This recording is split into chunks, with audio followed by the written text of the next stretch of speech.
Hey everyone and welcome back. सर्दियों की छुट्टियां ना 2 दिन के लिए एक्सटेंड हुई थी, जिसका आज लास्ट दिन है और कल से स्कूल जाना है सबको। अभी मैं आई हूँ छत पे, क्योंकि अभी जैसे स्कूल का भेजने का टेंशन नहीं होता, तो फिर मैं ना थोड़ी देर के लिए छत पे आ जाती हूँ एकदम सुबह अर्ली मॉर्निंग। तो हल्की सी धूप निकली है, बहुत हल्की, और आज ना कई दिनों के बाद धूप निकली है हमारे एरिया में। प्राइमरी क्लासेस के ना अभी भी कई स्कूलों ने ऑनलाइन क्लास लगाना शुरू कर दिया है, पर हमारे बच्चों का ना कल से स्कूल रीओपन हो रहा है। चलिए, ये ठंड का टाइम ना अभी लंबा चलने वाला है, तो छुट्टी भी कितने दिन ही करेंगे। तो थोड़ी देर के लिए मैंने छत पे धूप लिया। हल्की सी धूप थी, पर बहुत अच्छा उसमें भी लगता है। सुबह सुबह सर्दियों का धूप ना बहुत अच्छा लगता है मुझे। और सर्दी के टाइम में ना मेरा मोस्ट ऑफ द टाइम छत पे बीतता है। जब भी मैं फ्री तो नहीं, मतलब ऐसे निकाल लेती हूँ टाइम छत पे जाने के लिए, और वहाँ पे कुछ देर ज़रूर से बैठती हूँ। चलिए, मैं नीचे आ गई हूँ और मैं नहा लेती हूँ। एज़ हस्बैंड को ना ऑफ़िस जाना है, तो मैं थोड़ा सा लंच वगैरह भी बनाऊँगी। तो चलिए फटाफट से नहा लेती हूँ, और फिर नहा के ही मैं लंच अभी बनाती हूँ। अभी के लिए ये वाला शेड्यूल है। अब जैसे ही स्कूल खुलेगा तो थोड़ा सा उसमें चेंज हो जाएगा। ब्रेकफ़ास्ट के लिए थोड़ी सी ज़रूरी प्रिपरेशन करी, और उसके बाद मैं आ गई कपड़े लगाने के लिए। क्योंकि मुझे ऐसा लगता रहता है ना कि मैं जल्दी से कपड़े धो लूँ, तो फिर थोड़ी सी धूप लग जाएगी कपड़ों में, और फिर कपड़े इकट्ठे करने भी हो जाएंगे। चलिए, मैं इसमें ना अभी जो भी मेरा सर्फ़ मैं यूज़ करती हूँ वो ख़त्म हो गया था, तो मैं उसी को थोड़ा सा रिफ़िल करने के लिए आई थी। और जब मैंने इसको खोला तो इसमें ऑलरेडी भर दिया था हस्बैंड ने, शायद ख़त्म होने वाले पैकेट में से। पर जब मैंने रात को चेक किया था, मैं कई बार कपड़े ना सोख कर देती हूँ, तो तब उसमें नहीं था। चलिए, थोड़ा सा खाली था, उसको भी मैंने भर दिया। अभी मशीन लगा देती हूँ, और जब तक मैं ब्रेकफ़ास्ट करूँगी ना, तब तक ये स्लॉट वाइज थोड़ा सा घूम जाएगा, और जब तक मेरा ब्रेकफ़ास्ट भी बन जाएगा। ये वाली नॉइज़ ना बहुत बड़ी इरिटेटिंग लगती है घूमती हुई। और जब भी हम लोग ऐसे सुबह में, जैसे ही हस्बैंड ऑफिस चले जाते हैं, तो हम ना सब लोग, मतलब पूरी फैमिली इकट्ठे कॉन्फ्रेंस कॉल पे होती हैं, और मैं तीनों बहनों के साथ बातें करती हूँ। मतलब मैं और मेरी बहन, सब लोग आपस में बातें करते होते हैं। उस टाइम ना सबके घर से ये घर घर वाली आवाज़ आती रहती है। ज़्यादातर ऐसे होता है चीज़ हमारे साथ, तो थोड़ी सी इरिटेटिंग सा साउंड है, पर हाँ, ये साउंड हमें बहुत हेल्प करता है अपने काम को इजीली करने के लिए। चलिए, दूसरी तरफ ब्रेकफास्ट भी शुरू कर दिया है मैंने। आज मैंने गोभी के पराठे के लिए प्रिपरेशन किया था, जो कि मैंने रात को ही करके रखा था। बस अभी सुबह नहाने के बाद मैंने आटा लगाया था, और अभी आटा लगाने के बाद मैं ना गोभी के पराठे बना लेती हूँ। हस्बैंड को ये पराठे बहुत ज़्यादा पसंद है।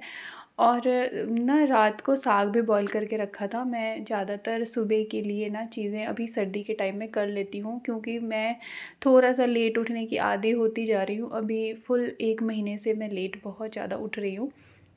वैसे मेरा बहुत जल्दी का शेड्यूल होता है, पर अभी ना थोड़ा सा लेट हो जाता है उठने में, और यही कारण होता है कई बार कि मेरे ना शॉर्ट्स वीडियो अपलोड नहीं हो पा रहे हैं। मैं चाहती हूँ कि मैं रेगुलर पहले की तरह हो जाऊँ, पर ना एकदम से मैं अपने टाइम को मैनेज नहीं कर पाती हूँ। बहुत लेट उठने की वजह से ना सारा दिन मेरा निकल जाता है, और मैं नहीं कर और ठंड में क्या होता है ना कि आप हर एक काम सोच के करोगे कि करूँ या नहीं करूँ। चेंज करना और फिर अपने आप को प्रिपेयर करना उस काम को करने के लिए थोड़ा सा मुश्किल होता है। बहुत तगड़ी वाली ठंड रिसीव हुई है, क्योंकि अभी चलिए, जबकि आप ये व्लॉग देखेंगे तो थोड़ा सा रिलैक्सेशन है हमारे वेदर में, कंडीशन में, लेकिन इससे पहले 2-3 दिन पहले तक ना बहुत ज़्यादा वाली ठंड है। मेरे हर एक व्लॉग में आपको अभी ऐसे ठंड की तारीफ़ें सुनते सुनते ना आप थक गए होंगे कि मैं हर बार बोलती हूँ बहुत ठंड है। तो सच में मैं ना ज़्यादा ठंड बर्दाश्त नहीं कर पाती हूँ। मुझे लगता है कि ये जल्दी मौसम ख़त्म हो जाए, बीत जाए। मैं इतनी ज़्यादा टॉलरेंस नहीं है मेरे अंदर ठंड को करने के लिए। चलिए, अभी मेरे कई पराठे बन गए हैं, तो मैं फटाफट से हस्बैंड के लिए ब्रेकफ़ास्ट लगा देती हूँ, और बच्चों को भी साथ में ही दे देती हूँ, ताकि ना सब लोग साथ में ही ब्रेकफ़ास्ट कर लें। फिर मैं छत पे जाऊँगी कपड़े डालने, और सबसे लास्ट में कई बार मैं ब्रेकफ़ास्ट करती हूँ, और कभी कभी ऐसे होता है कि साथ में भी कर लेती हूँ हस्बैंड के। तो डिपेंड करता है कैसा मेरा मूड है। मैं दही या मलाई नहीं खाऊँगी, सिंपल पराठे ही खाऊँगी। छत पे जब मैं कपड़े डालने आई थी तो फिर तृषा ब्रेकफ़ास्ट ले आई थी कि मम्मा ये खा लो, क्योंकि फिर आजकल ना हस्बैंड 11 बजे कॉल करते हैं कि तुमने ब्रेकफ़ास्ट किया कि नहीं, तो इसलिए थोड़ा-सा मुझे स्ट्रिक्टली टाइम से करना पड़ता है। तो चलिए मैंने ये खा लिया और तृषा को मैंने बोला 1-2 कपड़े डाल दो तार पे, ख़ैर वो अच्छे से डाल नहीं रही थी तो मैंने उसको मना कर दिया कि तुम रहने दो, मैं कर लूँगी बाद में। और यहाँ पे एक एरोप्लेन जाता हुआ दिखाई दिया, साथ के साथ बहुत सारे पतंगे उड़ते हुए, तो बहुत अच्छा सा लग रहा था कुछ व्यू। तो मैंने कहा आप सबको भी दिखाती हूँ। बादलों में कहीं एरोप्लेन तो गुम हो गया, पर पतंगे अभी भी दिख रही थी बहुत सारे आसमान में। और हर एक छत पे ना ब्लैंकेट, रजाइयाँ ऐसे सूखती हुई नज़र आती हैं।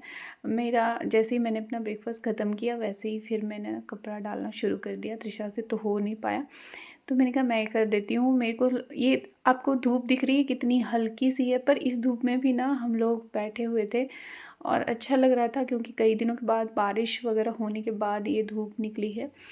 तो ये धूप के लिए ना हम लोग बहुत ज़्यादा मतलब ये रहता है कि थोड़ी भी धूप निकल जाए ना तो छत पे थोड़ा सा टाइम निकल जाता है और कपड़े वगैरह भी सूख जाते हैं। चलिए बच्चे पतंग उड़ा रहे थे तो मैंने उनकी हेल्प करी। वैसे मुझे बहुत शौक है पतंग उड़ाने का, पर मुझे आता नहीं है और तृषा को भी नहीं आता है, तृषा भी बस हेल्प करवा पाती है। अभी ना पतंगों को उड़ाने की नाकाम कोशिश हमारे यहाँ पे चलती रहती है और हम लोग नहीं पतंग उड़ा पाते हैं। कई बार ऐसे फट जाती है, ऐसे घिस के और दीवारों से घिस के ऐसे फट जाती हैं, पर हम लोग फिर भी कोशिश करते हैं कि उड़ा पाएँ। यहाँ पे एक गिलहरी बैठी हुई थी जो बहुत देर तक यहीं पे बैठी हुई थी, बिल्कुल भी नहीं हिल रही थी और मैंने सोचा पता नहीं क्या देख रही है ये।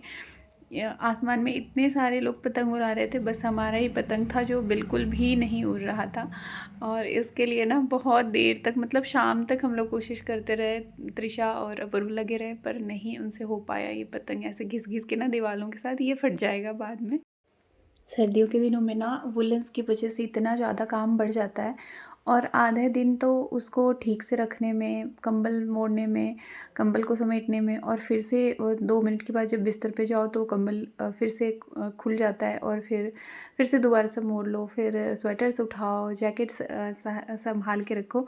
इनमें ना बहुत ज़्यादा टाइम निकल जाता है। यहाँ पे कुछ घी बनाया था मैंने, उसी को ना टिन के कंटेनर में डाल रही हूँ, जो कि अभी मेरे पास घी मैं बाज़ार से लेके आई थी, वो ख़त्म हो गया था तो उसी में मैंने डाला है, क्योंकि गर्म करना पड़ता है, ठंड बहुत ज़्यादा है।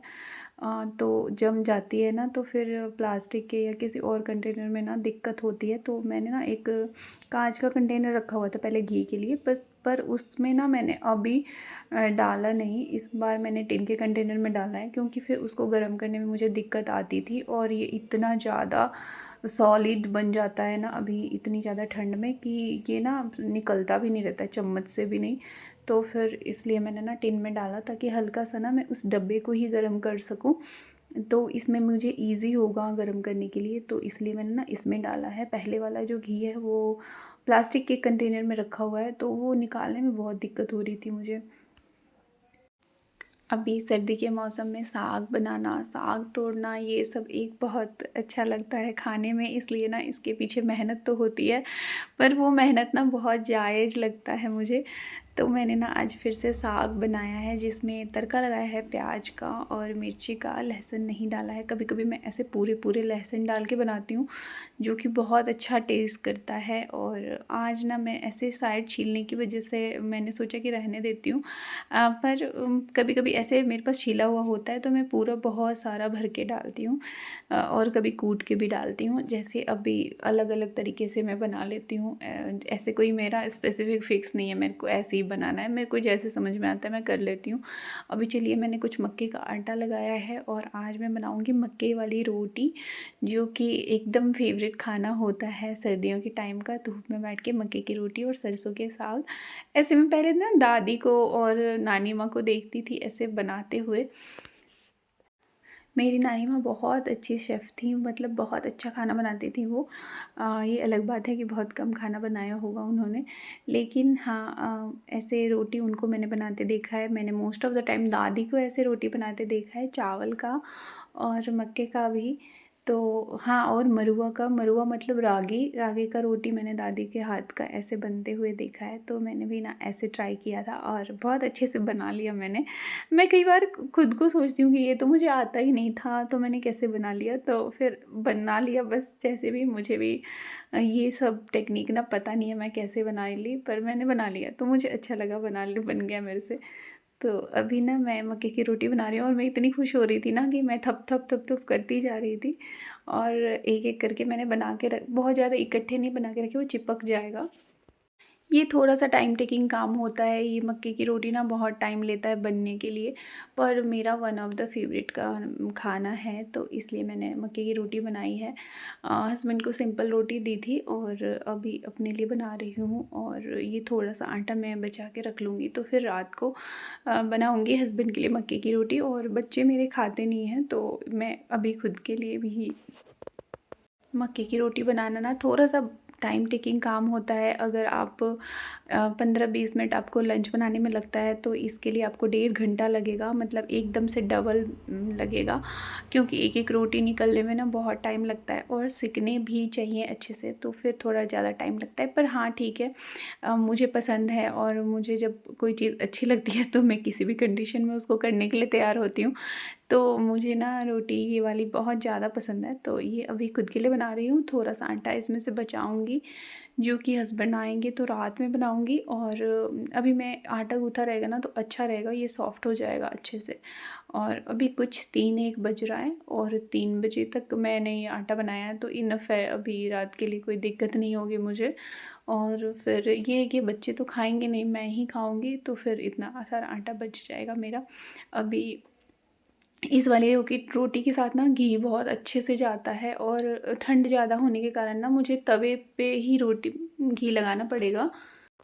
ऐसे ना इसको दबा-दबा के प्रेस कर के ना ऐसे रोटी बनाना पड़ता है, तभी अच्छे से पकता है अंदर से। और अगर ये कच्ची रह जाती है ना, तो फिर इसका टेस्ट ना वो कच्चा मक्के का आता रहता है, तो फिर पता नहीं ये येलोइश क्यों नहीं लग रहा है। पर ये बिल्कुल येलो कलर का रोटी था, और इसमें थोड़ा-सा कभी कलर ऐसे डार्क ले लेता है, कभी लाइट, इस वज़ह से आपको ये मक्के की रोटी नहीं भी लग रही होगी देखने में, बट हाँ, ये बिल्कुल येलो वाली मक्के की रोटी है। और जो व्लॉग्स होते हैं उसमें फ़िल्टर नहीं होते हैं, इसलिए भी थोड़ा-सा वाइब्रेंट कलर नहीं लग रहा है। तो इसमें मैंने घी लगाया ऊपर से, और घी से अच्छे से चुपड़ दिया। पर ना जब मैं घी लगा रही थी ना, अच्छे से हो ही नहीं रहा था, इतना गर्म रोटी होने के बावजूद। अब देखिए ठंड का यहाँ पे ना, आपको थोड़ा-सा आइडिया लगेगा कितनी ठंड है यहाँ पे। इतनी ज़्यादा गरम रोटी के ऊपर मैंने घी डाला और इतनी देर तक रखा रहा, फिर भी मेल्ट नहीं हो रहा था। तो मैंने ऐसे प्रेस कर के अंदर रोटी के डाला इसको। अब की बार जब मैं दूसरी रोटी मैंने सेका ना, तो उसमें मैंने ना ऐसे ही घी रख दिया, मतलब ऊपर ही तवे के, ताकि मतलब नीचे में प्रॉब्लम ना हो मेल्ट होने में। तो ऐसे मैंने दबा-दबा के इसको बनाया, और ऊपर से फिर इसी के ऊपर इसलिए मैंने घी रख दिया। घी को ना टिन में के डब्बे से भी निकालना भी मुश्किल हो रहा था, तो इसलिए ना मैंने थोड़ी-सी देर इसको तवे पे रख दिया, ताकि थोड़ा-सा ये सॉफ्ट हो जाए, बहुत एकदम सॉलिड फॉर्म में हो गया था। मेरे शॉर्ट वीडियो नहीं डाल बनाने के कारण से मेरा चैनल का जो रीच है ना, वो इतना ज़्यादा डाउन हो गया है ना, कि उसमें बिल्कुल फॉल होता हुआ दिखता है मुझे, जो ग्राफ दिखता है वो। और लेकिन मैं फिर भी ना उस पे बहुत ज़्यादा फ़ोकस नहीं कर पा रही हूँ। मैं होप करती हूँ कि मैं बहुत जल्दी उस चीज़ को रेगुलेट करने की कोशिश कर रही हूँगी।